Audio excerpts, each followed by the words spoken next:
श्री इम्तियाज जलील। यकीनन हुकूमत आप चलाने की बात कर रहे हैं। मैं आपको सरकार के कुछ ऐसे गुणों के बारे में बताना चाहता हूं जिसके बारे में शायद आपको भी पता नहीं होगा। सरकार बहुत अच्छे तरीके से जादू का खेल भी खेलती है, और कैसा जादू का खेल खेलती है आंकड़ों समेत बताऊंगा। एक हाथ से देना और दूसरे हाथ से खींच के कैसा लेना, ये पूरे आंकड़े समेत बताऊंगा। इस वजह से बहुत ज्यादा विरोध करने की जरूरत नहीं है। अध्यक्ष महोदय, 8 फरवरी यानी कि कल के दिन रिजर्व बैंक ऑफ इंडिया ने रेपो रेट 25 बेसिस पॉइंट से बढ़ा दिया है। पिछले 4 मई 2022 को 4.40 हमारा रेपो रेट था। 8 महीने के अंदर 6 मरतबा रेपो रेट बढ़ाया गया है और अब यह रेपो रेट हो गया है 6.50। अब हो सकता है इनमें से कोई खड़े रहेगा और कहेगा कि आरबीआई है, इसका हमारे से क्या लेना देना, बजट से क्या लेना देना। तो सुनिए गौर से, आरबीआई जब रेपो रेट बढ़ाता है तो किसी ने 20 साल के लिए होम लोन लिया है, यानी कि 240 महीने के लिए लोन लिया है, और रेपो रेट 2.25% से बढ़ गया है, तो 120 से 160 महीने का एडिशनल ईएमआई उसको भरना पड़ता है। किसी ने 25 साल के लिए यानी कि 300 महीने के लिए लोन लिया है, और अगर 2.25% से रेपो रेट बढ़ गया है तो उसे 199 महीने एडिशनल ईएमआई देना पड़ता है।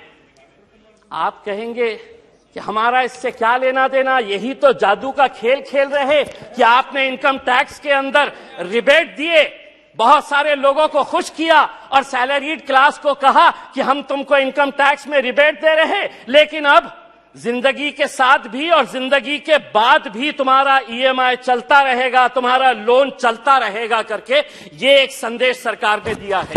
अध्यक्ष महोदय, एजुकेशन के लोन के अंदर सरकार ने जो आंकड़ा दिया है स्कूल और हायर एजुकेशन के लिए 1,12,899 करोड़, बहुत अच्छा बढ़िया सा फिगर है, जिसमें से 61% स्कूल एजुकेशन के ऊपर खर्च किया जाएगा, और इन्हीं पैसों के अंदर से 14,500 पीएम श्री नाम के स्कूल्स बनाए जाएंगे। अध्यक्ष महोदय, मैं पूछना चाहता हूं, जो बच्चे आज गांव के अंदर पढ़ रहे हैं, जो जिला परिषद के स्कूलों के अंदर पढ़ रहे हैं, मेरे अहम सिर्फ अकेले औरंगाबाद जिले के अंदर अभी सर्वे करवाया सरकार के जरिए 1600।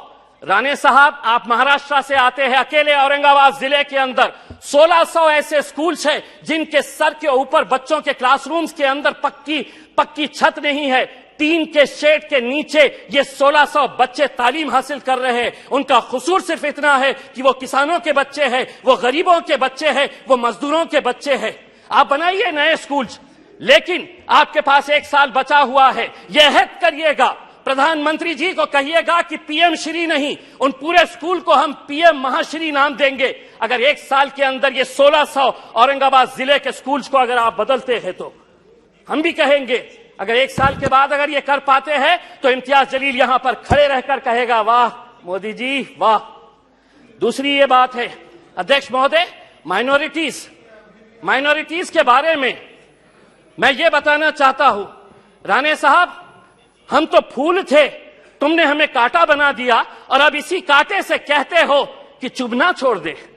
नहीं छोड़ेंगे, हम लड़ेंगे, क्योंकि इस मुल्क के ऊपर जितना आपका इख्तियार है उतना इम्तियाज जलील का भी इख्तियार है। अगर आप हमारे साथ नाइंसाफी करेंगे तो हम खामोश नहीं बैठेंगे, हम लड़ेंगे। क्या वजह है कि आज फाइनेंस मिनिस्टर हमको इस बात का जवाब दे कि कैसा 38%, कौन सी ऐसी मिनिस्ट्री है जिसके अंदर 38% का बजट कम कर दिया गया है। 1913 करोड़ रुपया आप हमारे गायब कर देते हैं, और आप ये उम्मीद करते हैं अध्यक्ष महोदय, आप ये उम्मीद करते हैं कि हम खामोशी से इसको बर्दाश्त कर ले करके। मैं आपको बताता हूं कि नीति आयोग की पॉलिसी डॉक्यूमेंट है, the action agenda and the strategy document ने क्या कहा है, Muslims and other religious minorities in India have been lagging in several development indicators including educational attainment, gender equality and workforce participation। इसके बावजूद भी आप 38% हमारा बजट कम कर देते हैं। 2022-23 के अंदर आपका टोटल बजट जो था उसके अंदर माइनॉरिटीज के हिस्से में कितना आया, तो 0.12%। इस बार जो बजट आपने दिए हैं वो कितना हुआ है, बी अगर देखा जाए तो 0.07%। अध्यक्ष महोदय 2 मिनट। तो ये टोटल एलोकेशन अध्यक्ष महोदय, ये कितनी गंभीर बात है कि देश आगे बढ़ेगा, लेकिन माइनॉरिटीज के लिए जो बजट दिया गया है 2012 और 13 के अंदर जो बजट था वो बजट इस बार दिया गया, यानी कि देश आगे बढ़ेगा और माइनॉरिटीज पीछे रह गए। ये कब तक चलेगा?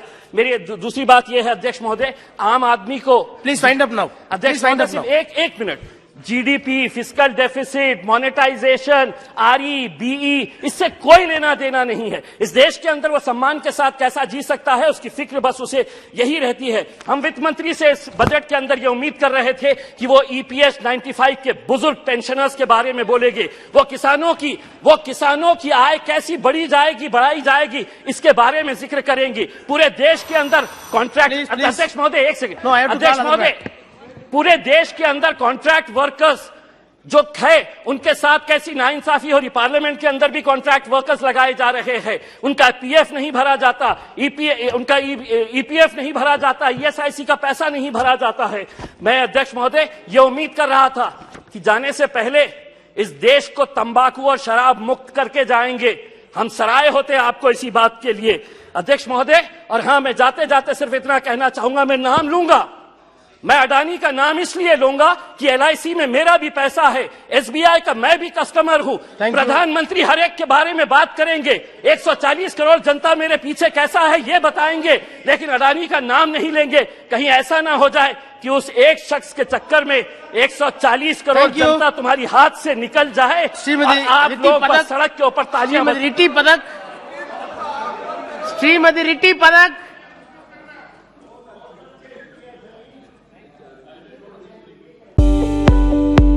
दारुसलाम बैंक रियासत तेलंगाना का मुस्तहकम बैंक जो गुज़िश्ता 35 साल से आवाम की खिदमत में मसरूफ़ है, जहां तमाम तर मॉडर्न बैंकिंग सहूलियत दस्तयाब है।